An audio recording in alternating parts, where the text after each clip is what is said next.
கண்டிப்பாங்கய்யா, கண்டிப்பா நல்லா கவனிச்சுக்கிறேன். அப்புறம் வீட்ல எல்லார்கிட்டயும் சொல்லிடுங்க. கண்டிப்பா சொல்லிடுறேன். அப்புறம் சின்னதா தெரிஞ்ச ஆளுங்களெல்லாம் கூப்பிட்டு தண்ணி ஊத்தி சுத்தி போடலான்னு இருக்கோம்யா. சரி பொண்ணு.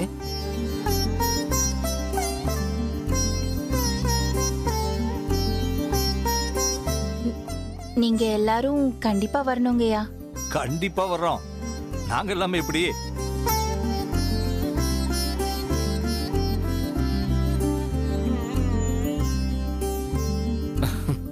சரிங்கய்யா. அப்புறம் மரகதம்மாவுக்கு தனியா ஃபோன் பண்ணி சொல்லணுமா? அப்புறம் அவங்க ஏதாவது கோச்சிக்க போறாங்க. சும்மாவே என்னை கூப்பிடல மதிக்கலன்னு சொல்லுவாங்க. இல்ல அதெல்லாம் வேண்டாம் பொண்ணு, நான் பேசிக்கிறேன். எல்லாரும் கண்டிப்பா வருவோம். சரிங்கய்யா. சரி, சந்தோஷங்கய்யா, வச்சிடுறேன்.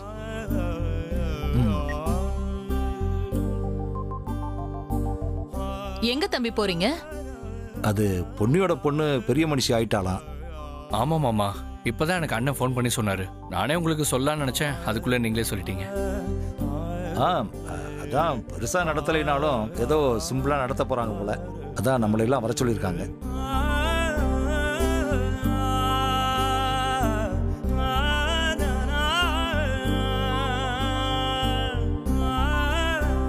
அப்படியா? நீங்க போயிட்டு வாங்க தம்பி.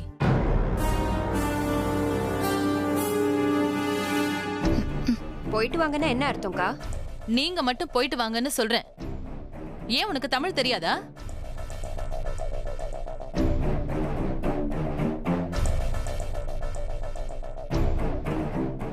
எல்லார் விசேஷத்துக்கும் நீங்க தானே முன்னாடி நின்னு பண்ணுவீங்க. இது நம்ம சம்பந்தி வீட்டு ஃபங்க்ஷன். நீங்க வரலனா எப்படி? நம்ம சம்பந்தின்னு என்னையும் சேர்த்து சொல்லாத மங்கை. அத கேட்டாலே எனக்கு வெறுப்பாகுது.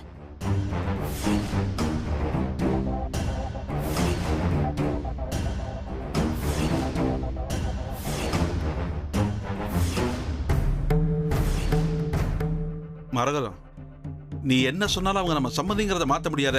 அது உண்மைதானே?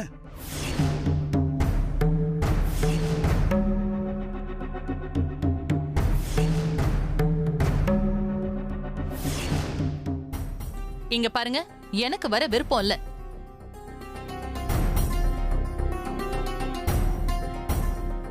விருப்பம் இல்லையா இல்ல வர பிடிக்கலையா? எனக்கு உடம்பு சரியில்லை மங்கை. நீங்க போறதுன்னா போயிட்டு வாங்க. என்ன யாரும் வர சொல்லி கட்டாயப்படுத்தாதீங்க, அவ்வளவுதான் சொல்லுவேன்.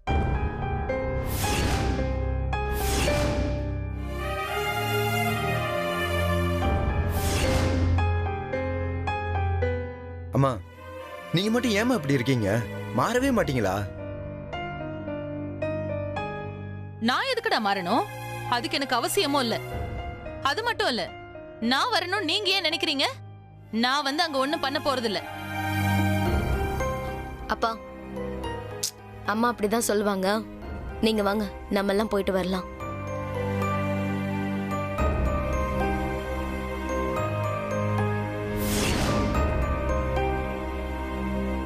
நீ எங்கடி போற?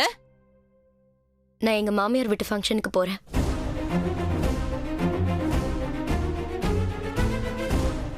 பெரிய மாமியார், ரொம்ப தான் அக்கறை. அதெல்லாம் நீ போக கூடாது.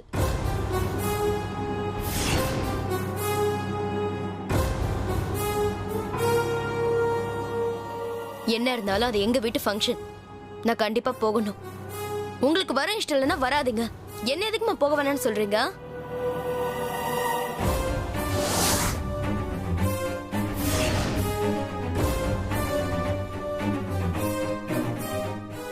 புனிதா, அமைதியா இரு புனிதா. அம்மாவை பத்தி அப்படியெல்லாம் சொல்லக்கூடாது. நீங்க கொஞ்சம் சும்மா இருக்கீங்களா? கல்யாணம் ஆகி வந்து எவ்வளவு நாள் ஆகுது? இன்னை வரைக்கும் வாயை திறந்து என்கிட்ட ஒரு வார்த்தை பேசிருக்காங்களா?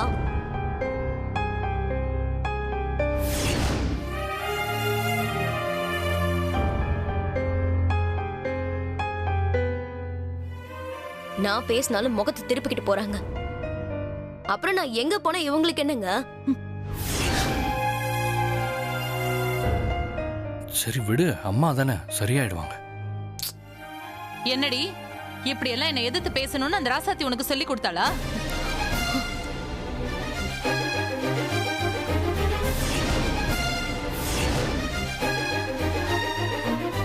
அதானே பார்த்தேன். என்னடா இன்னும் ராசாத்தி பேர் அடிபடலையேன்னு. உங்களுக்கு குத்தம் சொல்றதுக்கு ராசாத்தியை விட்டா வேற ஆளே கிடைக்கலையா? மங்கை, நீ எதுக்கு இதுல தலையிடுற? நான் புனிதா கிட்ட தானே பேசிட்டு இருக்கேன். உங்க பொண்ணு கிட்ட பேசுறதுக்கு நான் என்ன சொல்ல போறேன்? ராசாத்திய குத்தம் சொன்னீங்கல்ல, அதான் நான் பேச வேண்டியிருக்கு. ஆமாமா, இப்ப எதுக்கு தேவையில்லாம இந்த விஷயத்துல அண்ணி இழுக்குறீங்க?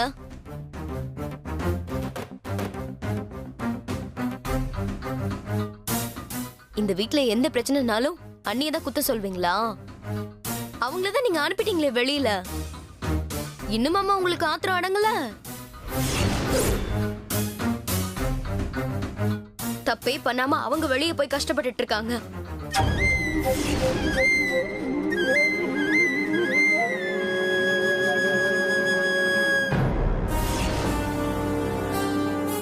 தப்பு பண்ணது நாங்க தானேமா? புடிவாதமா அண்ணிய தண்டிச்சிட்டு இருக்கீங்க.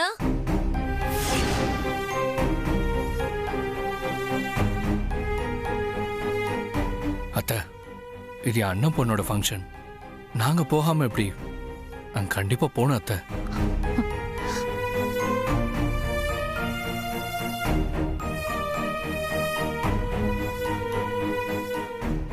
அப்பா சாமி, உங்களுக்கு என்ன இப்போ?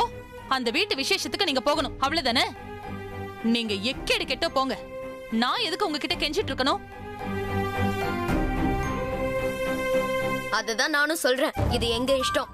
இதுக்கெல்லாம் அந்த ராசாத்தி தான் காரணம். இருக்கு அவளுக்கு.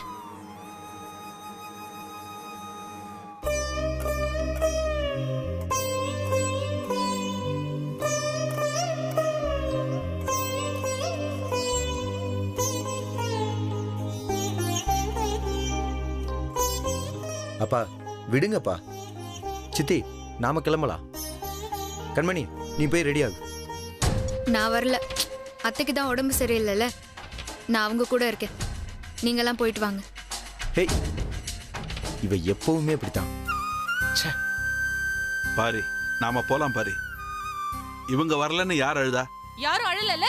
அப்ப பேசாம போயிட்டு வாங்க. போகதான் போறோம், நீ ஒன்னும் சொல்ல வேணாம்.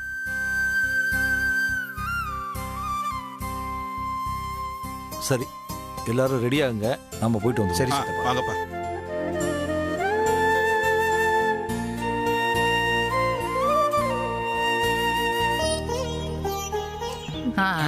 வாங்க வாங்க. வணக்கம். வணக்கம். வாங்க. உள்ள போங்க.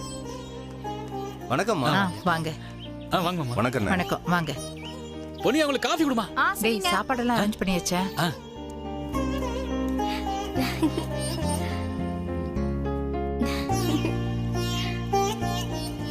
வணக்கம். வாங்கம்மா. வாங்க. வணக்கம்மா. பார்த்து ரொம்ப நாள் ஆச்சுல அவங்கள. வணக்கம். வாங்க. வாங்க. இரு. ஷண்பகம். வா கோகிலா.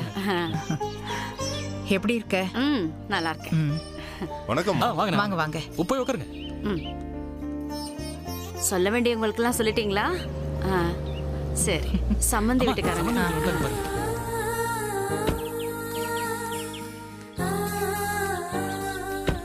வணக்கம். வாங்க. வாங்க வாங்க. வாங்க சம்மந்தி. வாங்க. நல்லா இருக்கீங்களா? நல்லா இருக்கீங்களா? என்ன சம்மந்தி?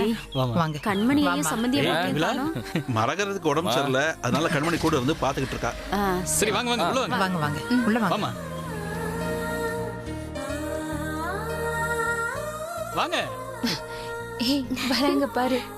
வாங்க. வாங்க. வாங்க.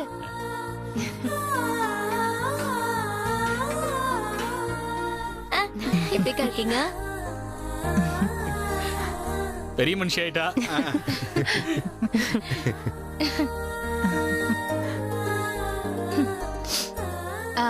இலக்கியா, எல்லார்கிட்டயும் ஆசீர்வாதம் வாங்கிக்கோ. சரிம்மா. ஆசீர்வாதம் இவங்க கால்ல விழு. நல்லா இருமா, நல்லா இருமா. ஐயா கிட்ட அவங்கள்ட்டே வாங்கிக்க. நல்லா இருமா, நல்லா. அவங்க பாட்டி கிட்ட விழு. நல்லா இருமா, நல்லா இரு. அப்பா கிட்ட ஆசீர்வாதம் வாங்கிக்க. நல்லா இருமா. நல்லா இரு. போய் உட்காரு உட்காரு. போய் உட்காருமா.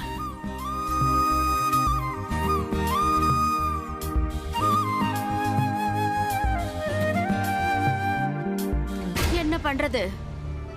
பொன்னிக்கு ஒரு அண்ணனோ தம்பியோ இருந்திருந்தா நல்ல மேளதாளத்தோட வந்து தாய்மாம சீர்வரிசை பண்ணிருப்பான். ஆனா என்ன பண்ண, பொன்னிக்கு அப்படி ஒரு வாய்ப்பு கொடுத்து வைக்கல.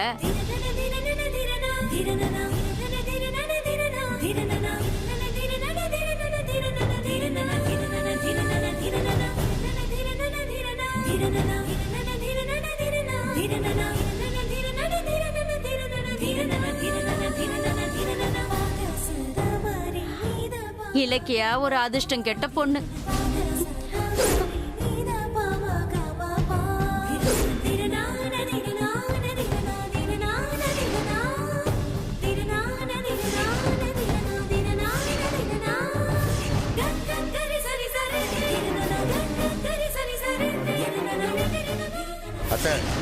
கோகிலாம்மா, எங்க வந்து என்ன பேசணும்னு தெரியாது. நான் என்ன தப்பா பேசிட்டேன்? விசேஷ வீட்டுல வந்து இப்படித்தான் அதிர்ஷ்டம் இல்ல எதுவும் இல்லைன்னு பேசுவீங்களா? பாவம் சின்ன புள்ள, இப்பதானே அவளுக்கு ஒரு நல்லது நடந்திருக்கு. அவ மனசையும் கஷ்டப்படுத்துறீங்க. நான் உண்மையா தானே சொன்னேன். விடுங்கய்யா, அவங்க சொல்றது உண்மைதானே. எனக்கு நீ யாரு இருக்கா? என் பொண்ணுக்கு தாய்மாமன் சீர் கிடைக்க கொடுத்து வைக்கல.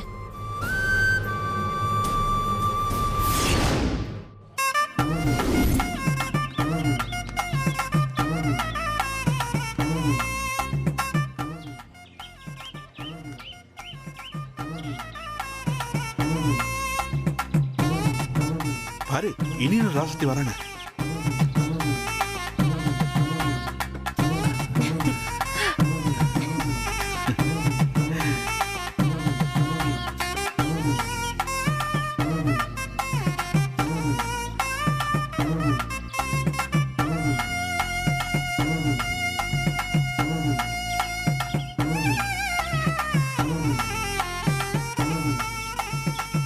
என்ன எல்லாம் மலைச்சு போய் நிக்கிறீங்க? என்னடா அவன் சீர்சனத்தையோட வந்திருக்கான்னு பாக்குறீங்களா? நம்ம இலக்கியாவுக்கு தான் தாய் மாமன் யாரும் இல்லையே. நான் இலக்கியாவுக்கு தாய் மாமனா இருந்து அவளுக்கு என்னென்ன சீர் செய்யணுமோ எல்லாத்தையும் செய்ய போறேன். பொன்னி எனக்கு அக்கா மாதிரி.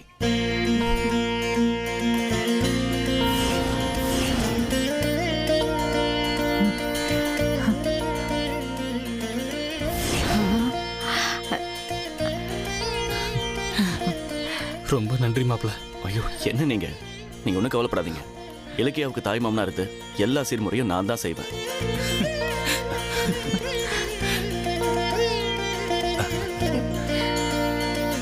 சமந்தியம்மா, ஏதோ யாரும் இல்லைன்னு சொல்லிட்டு இருந்தீங்க. இலக்கியா அதிர்ஷ்டம் இல்லாத பொண்ணு கிடையாது, ரொம்ப அதிர்ஷ்டம் இருக்க பொண்ணு. அதனால தான் இப்ப என் பையன் இனிய அவளுக்கு தாய் மாமனா கிடைச்சிருக்கான். சரி, இனிய ராசத்தி போய் இலக்கியாவை ஆசீர்வாதம் பண்ணுங்க. இளங்கோ, கூட்டிட்டு போப்பா. வாங்க மாப்பிள்ள.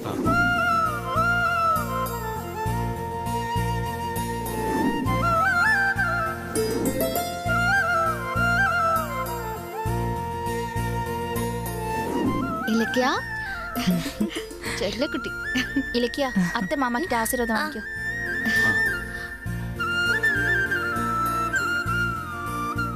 நல்லா இரு இலக்கியா. நல்லா இரு, எழுந்துடா.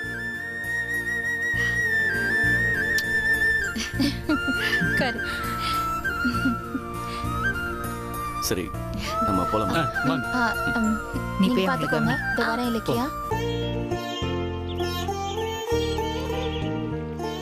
ஏன் ராசத்தி டல்லா இருக்க? அப்படிலாம் ஒண்ணும் இல்ல அத்தை. அம்மா, ராசாத்தி நேத்து நைட் சரியா தூங்கல, அதான். ராசதி, ரூம்ல வேணா போய் ரெஸ்ட் எடுமா. ஐயோ பரவாயில்லண்ணே, வேண்டாண்ணே. சரி சரி, உட்காரு உட்காரு. உட்காருங்க. உட்காருங்க மாப்பிள்ள. உட்காருங்க. காஃபி தண்ணி ஏதாவது எடுத்து கொடு. இது வந்துடுறேன். ஆமா, கொண்டு வா பொன்னி. அப்புறம் எப்படி இருக்கீங்க மாமா? நல்லா இருக்கேன். மில்லெல்லாம் எப்படி போகுது? நல்லா போதா? நல்லா போகுது.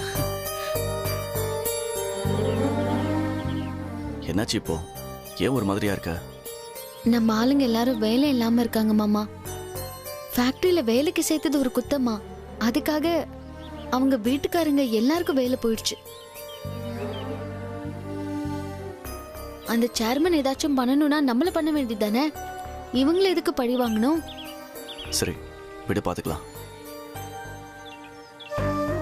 மாமா, அவங்களுக்கு ஏதாச்சும் ஒண்ணு கண்டிப்பா பண்ணணும் மாமா. எனக்கும் அதே யோசனை தான். வேலையில நல்லா போகுது. இப்ப ராசாதி நீ தேவையில்லாம அதை நினைச்சு மனசை குழப்பிட்டு இருக்காத. ஏதாவது நல்லது பண்ண முடியும், நம்மளால முடிஞ்சதை பண்ணலாம்.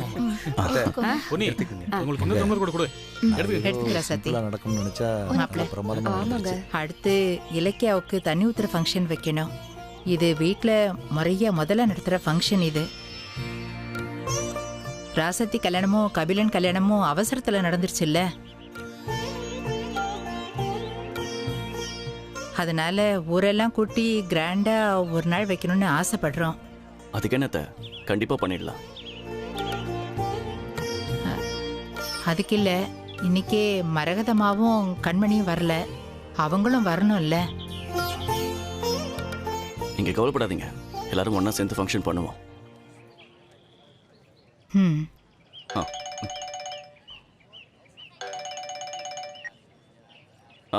சொல்றா மாப்பிள, யாரோ 2 பேரு கோட்டு சூட்டெல்லாம் போட்டுக்கிட்டு நம்ம ஃபேக்டரிக்கு வந்தாங்கடா. எதுக்கு? ஏதோ பிஸ்னஸ் இன்வெஸ்ட்மெண்ட்டு, தொழில், மக்களுக்கெல்லாம் நல்லது அப்படி இப்படின்னு தசு புசுன்னு இங்கிலீஷ்லலாம் என்னென்னமோ பேசினாங்க. எனக்கு ஒன்றும் புரியல மாப்பிள. நீங்கள் எதுக்கும் உங்கள் விசிட்டிங் கார்டை கொடுங்க, நான் என் மாப்பிள்ளை கிட்ட என்ன ஏதுன்னு விவரத்தை சொல்கிறேன்னு சொன்னேன் மாப்பிள. சரி சரி மாப்பிள, அவங்களும் இந்தா அவங்க கார்டையும் கொடுத்துருக்காங்க. முடிஞ்ச அளவுக்கு கொஞ்சம் சீக்கிரம் வந்து அவரை பார்க்க சொல்லுங்க. ஏன்னா நாங்கள் டெல்லிக்கு போகிறோம், வர்றதுக்கு கொஞ்சம் முன்ன பின்ன ஆகும், கொஞ்சம் அதிக நாள் ஆகும் போல இருக்கு மாப்பிள. அதனால உன்னை சீக்கிரமாக வந்து பார்க்க சொல்லி விசிட்டிங் கார்டை கொடுத்துட்டு போயிருக்காங்க மாப்பிள. சரி ஓகே ஓகே. சரி, எனக்கு அந்த விசிட்டிங் கார்டை ஃபோட்டோ எடுத்து அனுப்பிவிடு, நானும் ரசதியும் போய் பார்க்குறோம். சரி மாப்பிள, இந்த உடனே அனுப்பி விடுறேன். சரி. என்ன மாமா? யாரோ 2 பேர் ஃபேக்டரிக்கு வந்து பிசினஸ் விஷயமா பேசியிருக்காங்களாம். இப்போ உடனே வர சொல்லியிருக்காங்களாம். அதான் அழகர் ஃபோன் பண்ணா. நம்ம 2 பேரும் போய் பார்த்துட்டு வந்துருவோம். சரிங்க மாமா. நல்லா ஏதாவது நல்லது நடந்தா நல்லது தானே? கண்டிப்பா. சரி போலாம்.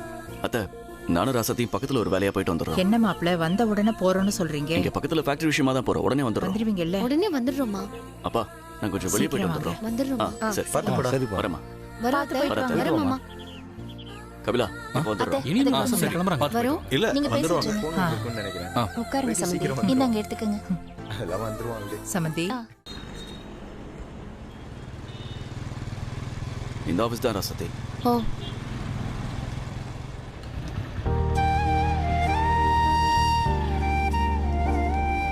போலாம். எக்ஸ்கியூஸ் மீ, தனபால் சாரை பார்க்கணும். அப்படியா? உங்க பேர் என்ன? இனியன் ராசத்தின்னு சொல்லுங்க. அப்படியா? ஒரு நிமிஷம் இருங்க.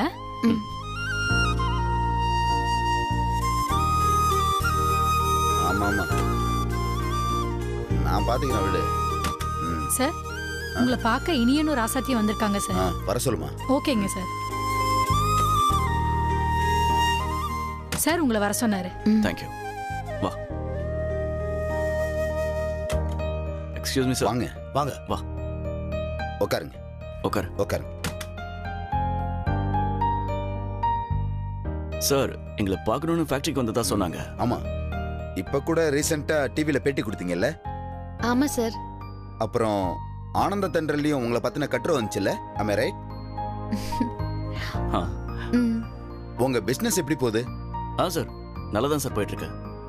சரி, நான் என்ன பத்தி சொல்றேன். நான் உங்களை மாதிரி வளர்ந்து வர்ற கம்பெனிக்கு இன்வெஸ்ட் பண்ணுவேன். அது எதுக்குன்னா, உங்க ஊர்ல இன்னும் நிறைய பேர் வேலை இல்லாம இருப்பாங்க. அவங்களுக்கு வேலை கிடைக்கணும்ன்றதுக்காக தான்.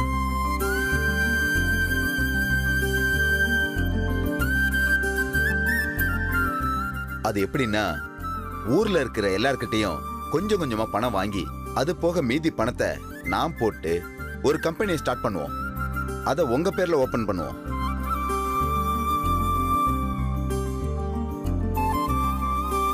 அப்ப அந்த கம்பெனி உங்களுக்கு மட்டும் இல்ல, ஊருக்காரங்க எல்லாருக்கும் சொந்தமாயிடும்.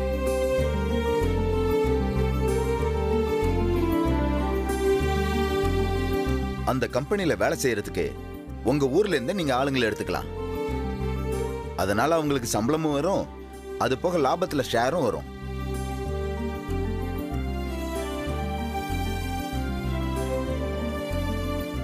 உங்க ஊரும் டெவலப் ஆன மாதிரி இருக்கும், எல்லாருக்கும் வேலை கிடைச்ச மாதிரியும் இருக்கும். சார், இதனால உங்களுக்கு என்ன கிடைக்கும்? சாருக்கு இதில் பெருசாக ஒன்றும் கிடைக்காது. மிஞ்சி போனால் லாபத்தில் 2% மட்டும்தான் கிடைக்கும். அவரை பொறுத்த வரைக்கும் அவரும் நல்லா இருக்கணும், மக்களும் நல்லா இருக்கணும்.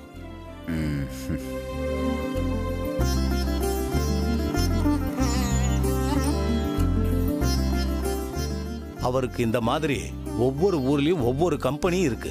உங்க ஊர்ல ஸ்டார்ட் பண்றதோட சேர்த்து மொத்தம் 67 இருக்கு. நீங்க தைரியமா நம்பி உங்க ஊர்க்காரங்கிட்ட பேசி இந்த திட்டத்துல சேர்ந்துக்க சொல்லுங்க.